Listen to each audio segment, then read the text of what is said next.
Good morning. I want to thank everyone who has joined us on this beautiful Monday morning. My name is Joshua Samuels. I'm a PhD student here at the University of Toronto. I speak on my own authority. I do not represent any official campus group or organization, but I have the support of other students and many who have reached out to me voicing their solidarity. So this morning I speak on behalf of all those who are negatively affected by the encampment and who are concerned about anti-Semitism on campus. I have a letter that I'm going to walk over to the President's office, and I'd like to take this opportunity to read it to you. Dear President Meric Gertler, as a PhD student at the University of Toronto, I write to share my deep disappointment about the university's inadequate response to the problem of anti-Semitism on campus. This problem has gained significant public attention since the establishment of the so-called encampment by anti-Israel students and non-student protesters.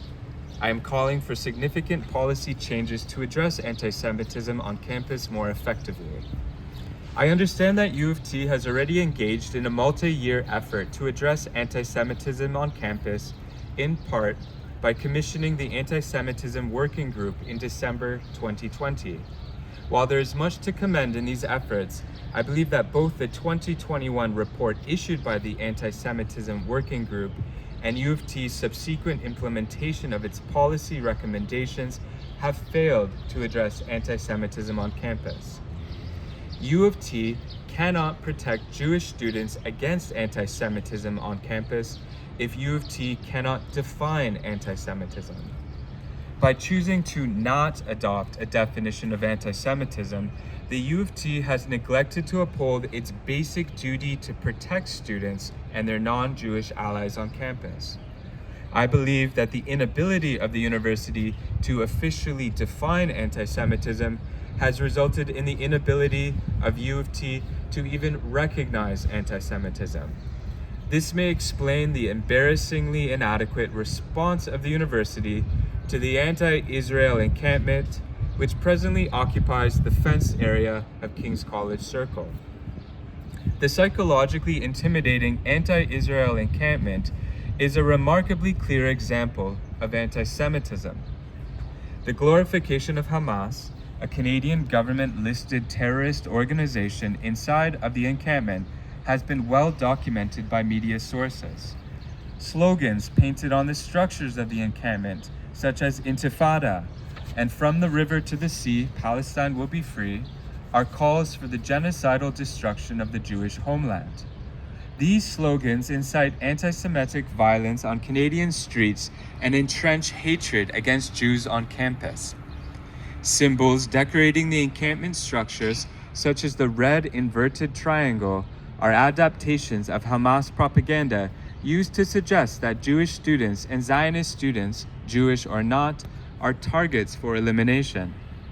These inverted triangles are perceived as death threats and support for domestic terrorism. Another prominent encampment sign reads, "A nation led by Muhammad will not surrender," which lends to the impression that extremist Islamist ideology is at play. You must also be aware that masked insurgents guard the encampment to enforce ideological tests for entry and to intimidate curious onlookers. There have been several assaults and arrests made in connection with these masked insurgents. On Saturday, June 8th, 2024, the official X or Twitter account of the encampment at Occupy U of T released the following statement. To the 4 released hostages, I don't know how you can sleep tonight knowing that 200 people have been murdered for your, quote, freedom, end quote. This perverse statement is degrading to freed Israeli hostages, their families, and supporters, including members of U of T. This dehumanizing and grotesque taunt addressed to victims of heinous terrorism and sexual violence is just the tip of the iceberg when it comes to inflammatory rhetoric emerging from the occupation. These statements are intended to re-victimize and to insult both hostages and the U of T community. Unlike the occupation leaders, I hope the 4 hostages actually slept soundly after being in captivity for 8 months. I admit that I do not understand the mindset of those who wish pain on hostages, but they do not deserve a place at the table which shapes U of T policy. The aforementioned behaviors and messages should not be taken as examples of protected free speech on campus. Rather, they are examples of anti-Semitic racism and discrimination toward Jewish and Zionist students. The anti-Israel encampment is no longer engaging in free speech. It is engaging in hate speech for the purpose of undermining the free speech rights of others. The strategy of the occupation is to use anti-Semitic harassment and intimidation as leverage to extract concessions from your office. How is this acceptable? I'm disappointed that your office continues to enable their behavior by considering them to be a legitimate conversation partner. It can never be acceptable for students or faculty to use flagrant violations of the Code of Conduct, hate speech, and even criminal offenses to secure meetings with U of T leadership. Members of U of T who mock and intimidate hostages and victims of sexual violence for all of Toronto and the world to see must not be rewarded by your office. Instead of holding conversations about the demands of said U of T members, these members should receive only the strictest censure and disciplinary action. By continuing to extend an olive branch to these students despite their discriminatory and racist intimidation, your office and U of T has emboldened the occupation leaders. Therefore, I am requesting a public explanation of why student organizers of this hateful event continue to retain the privilege and promise of dialoguing with you. Regrettably, it appears that taking shared campus space hostage is actually rewarded by your office. In reality, any student organization which employs hate speech, anti-Semitism, harassment, intimidation, and criminal violence forfeits their right to be heard. Yet for whatever reason, your office continues to treat the occupation's right to freedom of expression as sacrosanct. Can you please explain the reason why you are legitimizing such shameful, hateful, and pseudo-intellectual behavior? Are the academic standards and academic expectations at U of T really so low that students cannot be held to a higher standard? Whereas your office may intend to dignify the free speech rights of some students, the impression your office gives is actually the degradation of free speech and the bigotry of low expectations. Please consider that your actions have set a new precedent for future sieges of shared campus spaces at the university. The most vicious, grotesque, inflammatory, and irrational hate speech against Jews appears to have won a doting audience among the leadership of U of T. If these student organizers and their allies have organized themselves so effectively that they are able to conduct a month-long occupation on campus, surely they deserve the de facto status of a recognized campus group or club. In other words, U of T can and must hold this occupation accountable to the fullest extent under the law. The anti-Israel occupation should not be held to lower standards and thus different standards from those expected of any other U of T affiliated organization. In fact, out of a spirit of transparency and accountability, the U of T should ask the occupation organizers to disclose the source of their funding and holdings to ensure that the U of T is not wittingly cooperating with hostile foreign interference or the perpetrators of domestic terrorism.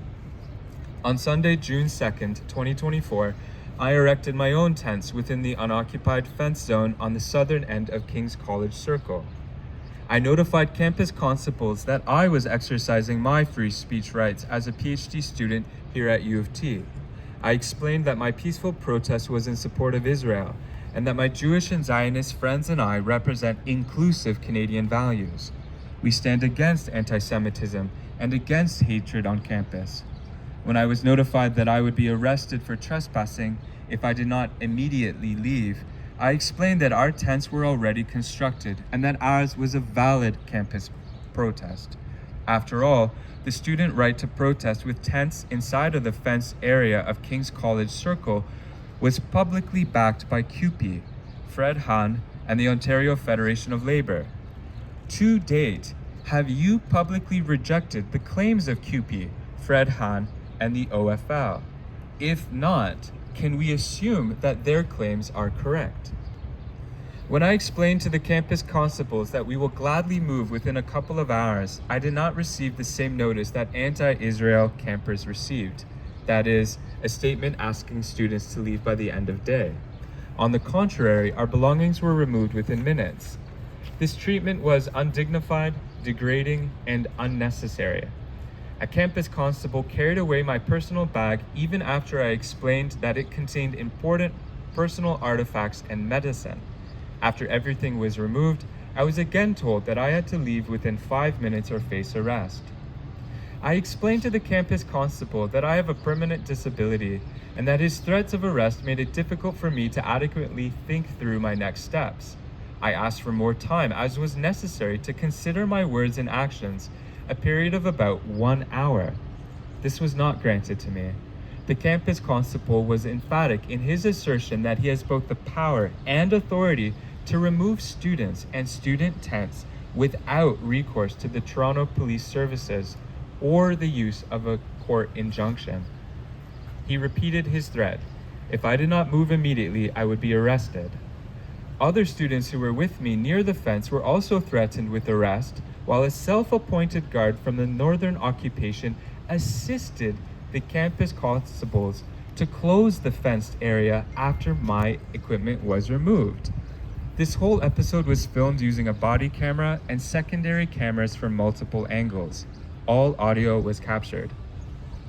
I share my experience to demonstrate the double standard that exists at U of T.